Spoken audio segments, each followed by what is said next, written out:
यहाँ पे किसकी बात कर रहे थे कि टीचिंग लर्निंग प्रोसेस में हम नॉलेज का ट्रांसमिशन करते हैं, स्किल्स को सिखाते हैं। फिर इसके अलावा अगर हम बात करते हैं या जो हम पीडब्ल्यूडी का कोटा दे रहे हैं तो वो जरूरी है ना उनकी नीड के अनुसार।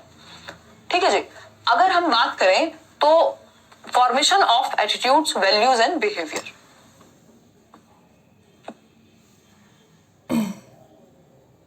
ठीक,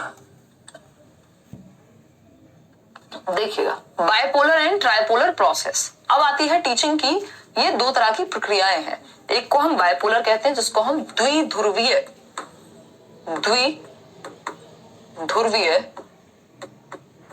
प्रक्रिया कहेंगे शिक्षण की। और ट्राइपोलर का मतलब है त्रिध्रुवीय या त्रिआयामी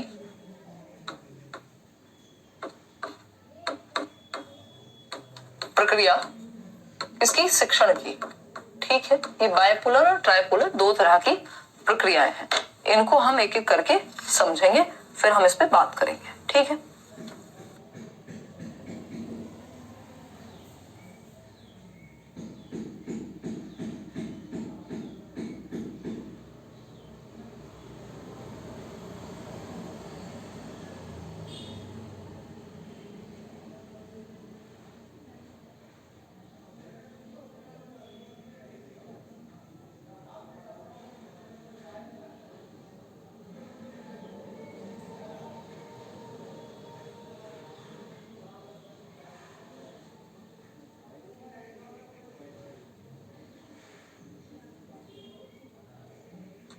देखिएगा एक बार समझते हैं।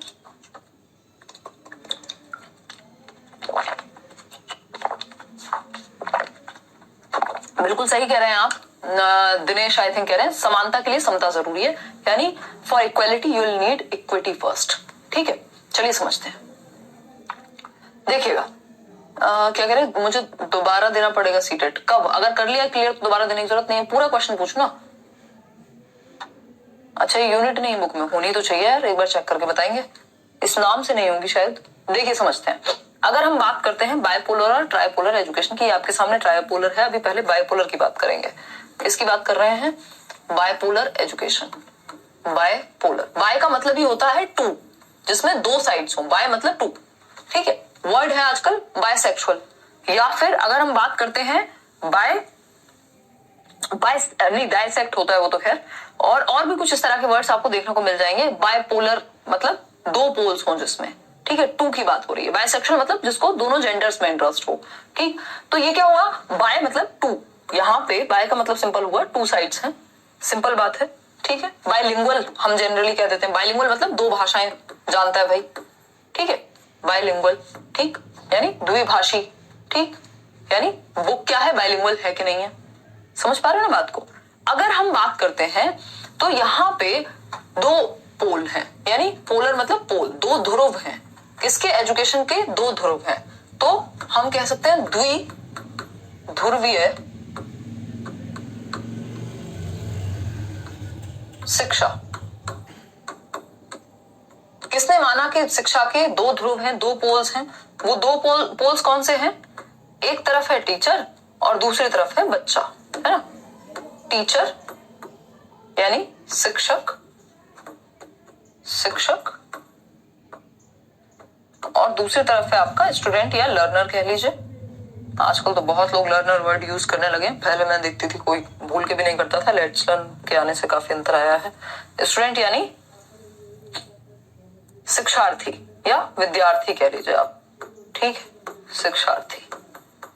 इतनी बात क्लियर है, कोई दिक्कत नहीं है। तो अगर हम बात करते हैं यहाँ पे किसकी, टीचर की और स्टूडेंट की, यानी दो पोल हो गए। एक ये है, एक सिरे पे ये है, दूसरे पे एक सिरे पे टीचर, दूसरे पे स्टूडेंट। इतनी बात क्लियर। किसने दिया है ये? तो ये जो बाइपोलर सिस्टम है ये दिया था एडम्स ने। किसने? एडम्स ने। अब ये आप देख लीजिएगा हिंदी में एडम्स को कैसे लिखेंगे, एडम्स लिख देती हूं मैं, लेकिन ये किसने दिया था? एडम्स ने दिया था। इन्होंने कहा दो पोल हैं, दो ध्रुव हैं शिक्षा के। एक सिरे पे है टीचर यानी शिक्षार्थी को शिक्षा देने वाला शिक्षक, और दूसरे सिरे पे है स्टूडेंट जिसको शिक्षा दी जा रही है। ये दो सिरे हैं एजुकेशन के, और ये बाइपोलर होती है। जो टीचिंग की प्रक्रिया है वो बाइपोलर है। ठीक है, जो सीखना सिखाना है वो बायपोलर है, टीचिंग लर्निंग प्रोसेस बायपोलर होती है, इसमें दो पोल्स होते हैं। John Adams, right. फिर बात आती है आपके, एक व्यक्ति आते हैं और वो कहते हैं भाई ये बायपोलर नहीं है, ये होनी चाहिए ट्राइपोलर। इन्होंने कहा एजुकेशन क्या है, ट्राइपोलर। और आज की डेट में बहुत ही पॉपुलर आइडिया है ये, बायपोलर से ज्यादा फेमस हुआ ट्राइपोलर, यानी त्रिध्रुवीय शिक्षा। कि भाई एजुकेशन में तीन पोल है, त्रिध्रुवीय शिक्षा, यानी जो टीचिंग लर्निंग प्रोसेस है उसमें तीन पोल्स हैं। वो तीन पोल्स कौन से हैं? तो वो तीन पोल्स हैं आपके, तीन पोल हैं।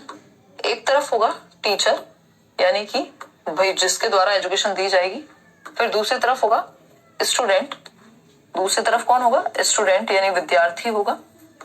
और तीसरी तरफ एनवायरमेंट या करिकुलम जिसको हम कह देते हैं, इसको आप करिकुलम कह लीजिए या फिर आप इसको एनवायरमेंट कह लीजिए। ठीक है, एनवायरमेंट कह लीजिए, वातावरण जिसको हम कह रहे हैं। ठीक है, अब आप इसको सिलेबस कह लीजिए, क्योंकि करिकुलम किसका हिस्सा है? सिलेबस का ही। तो हम कह सकते हैं कि आज की डेट में त्रिध्रुवीय का मतलब क्या है? जिसमें तीन ध्रुव हो, जिसमें तीन ध्रुव हो, जिसमें थ्री पोल्स हो, है ना, थ्री पोल्स हो। पहला पोल टीचर, स्टूडेंट और करिकुलम या फिर एनवायरमेंट, ये दोनों, ये तीनों एक दूसरे को प्रभावित करते हैं। सिर्फ टीचर और स्टूडेंट ही एक दूसरे को प्रभावित नहीं करते, बल्कि टीचर, स्टूडेंट और एनवायरमेंट भी बीच में इंटरवीनिंग है, यानी एनवायरमेंट का भी प्रभाव पड़ेगा। क्या करिकुलम है, किस तरह की एक्टिविटीज प्लान हुई है, क्या सिलेबस है, करिकुलम का ही हिस्सा होता है syllabus. This unit is clearly mentioned in your book on page number 55। Neha ऐसा बता रही हैं। तो जिनको दिक्कत है वो इस बात को समझें कि बुक में ये यूनिट गिवन है। ठीक है, देखिए, क्योंकि मैं इतना सारा कंटेंट पढ़ रही होती हूँ कि कई बार मेरे दिमाग से निकल जाता है कौन सी चीज है कहाँ पे। ठीक, अगर, हाँ, मेरी ड्राइंग अच्छी हो गई, धन्यवाद हुमा। देखिए, ये किसने दिया है? जॉन डुई ने। जॉन डीवी वही जिन्होंने progressive and child centred education पे बात की थी। ठीक है, जॉन डुई, जॉन डुई, जिनको हिंदी में जॉन डीवी भी कह दिया जाता है। ठीक है, ठीक है, क्लियर है इतनी बात? कोई दिक्कत परेशानी इस बात को भी समझने में अगर हो रही है कहीं तो मुझे बता दो, उस हिसाब से फिर हम चलेंगे। तो ये पेपर में पूछा जा सकता है, 1 नंबर का क्वेश्चन है। जॉन डीवी या जॉन डुई ने ट्राइपोलर एजुकेशन या ट्राइपोलर टीचिंग लर्निंग प्रोसेस की बात की है कि जो शिक्षण अधिगम प्रक्रिया है वो तीन पोल्स हैं, तीन उसमें आयाम हैं। पहला है टीचर, दूसरा है आपका स्टूडेंट, फिर है करिकुलम जिसको हम पाठ्यचर्या या एनवायरमेंट यानी वातावरण कह रहे हैं। ठीक है, जो भी माहौल हम उसको दे रहे हैं, जिसमें भी उसको सिखाया जा रहा है, जो भी एक्टिविटीज करा रहे हैं, ये सब क्या है? बच्चे को करेंगी प्रभावित। ठीक है, शिक्षार्थी, ये बेसिक सी चीजें हैं जो हमें पता होनी चाहिए एज टीचर्स। ठीक है, हिंदी की बुक जल्दी लाएंगे, डोंट वरी। ठीक है अंजलि, अगर पढ़ाई अच्छे से की है तो पेपर में अपने आप अच्छी हो जाएंगी चीजें। आपको कुछ पेपर में लिखना नहीं होता 5 पेज में, आंसर आपके सामने होता है। स्पेशली जितने भी कॉम्पिटिटिव एग्जाम्स हैं, वहीं आपको बस ढूंढना है, सही उत्तर तक पहुंचना है। ठीक है, चलिए भगत आगे बढ़ते हैं, समझेंगे चीजों को। अगर हम बात करें तो हम कह सकते हैं, यहाँ पे भी लिखा हुआ है ट्राइपोलर प्रोसेस जो टीचिंग लर्निंग है। टीचर बच्चों को प्रभावित करेगा, बच्चा टीचर को, और एनवायरमेंट सब आपस में एक दूसरे को प्रभावित करते हैं।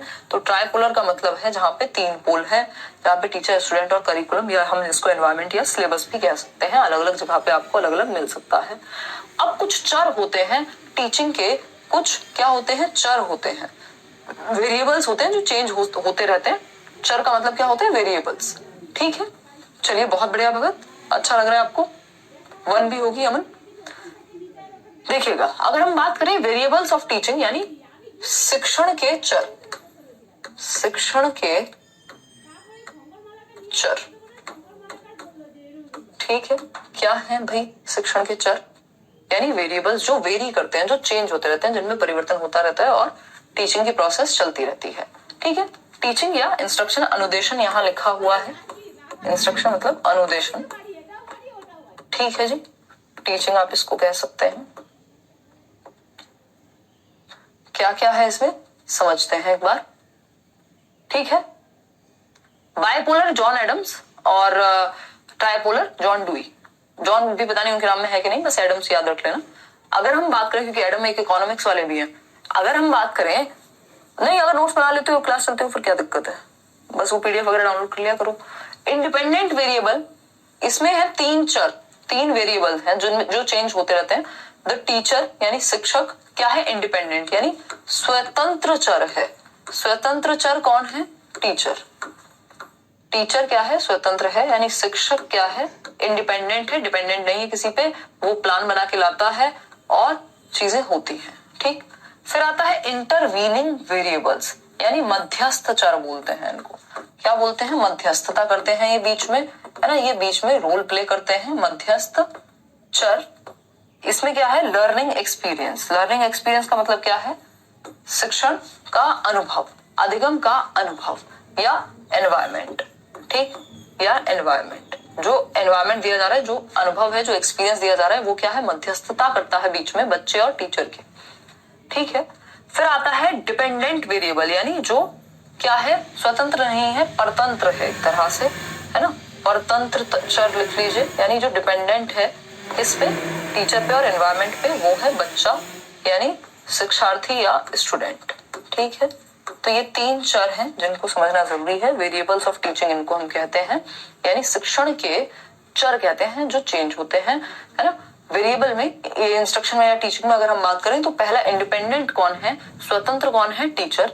इंटरवीनिंग यानी दोनों के बीच में मध्यस्थता कौन करता है, वो है लर्निंग एक्सपीरियंस, कैसा आप अनुभव दे रहे हैं, कैसे मेथड्स यूज कर रहे हैं, कैसा करिकुलम यूज कर रहे हैं, कैसा सिलेबस है, ये क्या करेगा, मध्यस्थता करेगा। और डिपेंडेंट वेरिएबल कौन है, इस पे ये जो पूरा एनवायरमेंट और टीचिंग लर्निंग की प्रोसेस है, इसमें परतंत्र कौन है, तो डिपेंडेंट है स्टूडेंट, किस तरह का करिकुलम डिजाइन किया है सिस्टम ने, किस तरह से टीचर उसको पढ़ा रहा है ना, उसकी नीड्स का ध्यान रखा गया है कि नहीं रखा गया है, इस चीज के लिए बच्चा डिपेंडेंट है।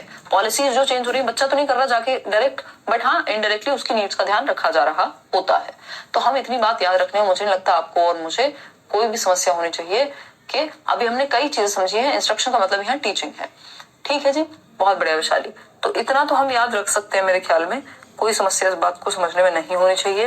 वो क्या बात है कि इंडिपेंडेंट कौन है, अगर वेरिएबल्स की बात करें तो इंडिपेंडेंट यानी स्वतंत्र है कौन, टीचर। टीचर जो अपना स्वतंत्र रूप से प्लान करेगा और एक्ट करेगा, क्लास में तो कोई नहीं आ रहा, स्वतंत्र है टीचर अपनी ड्यूटी परफॉर्म करने के लिए, बाहर पॉलिसीज कुछ भी बनती रहे।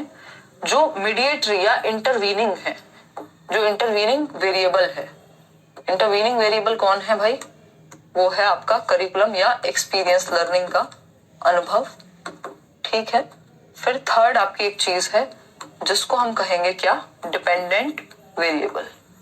डिपेंडेंट वेरिएबल यानी परतंत्र चर, जिसको हम बच्चा कह रहे हैं यानी स्टूडेंट कह रहे हैं, ठीक है। ये वेरिएबल्स ऑफ टीचिंग है, क्या है यहाँ देख पा रहे हैं आप, हाँ, वेरिएबल्स यानी चर हैं, ये टीचिंग लर्निंग प्रोसेस के वेरिएबल्स हैं जो वेरी करते रहते हैं, जिनमें चेंजेस आते रहते हैं और टीचिंग लर्निंग की प्रोसेस या इंस्ट्रक्शन की प्रोसेस चलती रहती है। सीडीपी तो रश्मि इसमें बहुत डिटेल में होगा, सीटेट में लिमिटेड आता है ना। अगर आप कंफ्यूज ना हो तो आपके लिए यही बैच इनफ है, लेकिन अगर आप कंफ्यूज होने की संभावना रखते हैं तो फिर आपको सिर्फ सीटेट लेना चाहिए, क्योंकि उसमें लिमिटेड चीजें पढ़ाई जाएंगी, तो आपके कंफ्यूजन के चांसेस नहीं बनेंगे। जो आता है वही पढ़ाया जाता है, उतना ही, सिर्फ ना ज्यादा ना कम, क्योंकि सीटेट का सिलेबस फिक्स्ड है, यहाँ पे चीजें फिक्स नहीं है, यहाँ पे डिटेल में जाया जाता है, ठीक है ना। चलिए देखते हैं, ये बात हो गई हमारी क्लियर, आगे बढ़े। अगर हम देखें लेवल्स ऑफ टीचिंग की अब बात आती है, 3 स्तर होते हैं शिक्षण के, 3 स्तर पे MUR कहा जाता है इन लेवल्स को, क्या कहा जाता है, MUR, है ना। इनको हम कल डिस्कस करेंगे, memory level teaching, understanding level teaching और रिफ्लेक्टिव लेवल टीचिंग।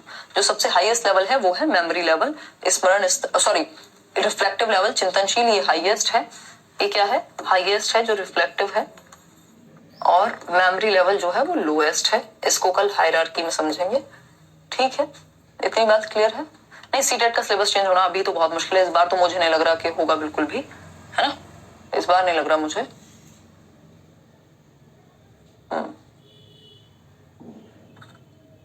हाँ, एक बार मैं मान देख लूंगी, अगर आपके बैच में यूनिट कंप्लीट हो चुकी है तो ये यूनिट रिपीट नहीं होगी, आपके बैच में रिकॉर्डेड नेक्स्ट यूनिट डल जाएगी, ठीक है ना, कोई दिक्कत नहीं है इस बात को समझने में। तो आज के लिए इतना ही रखते हैं, इसको इस पर चर्चा करेंगे कब, कल, ठीक है।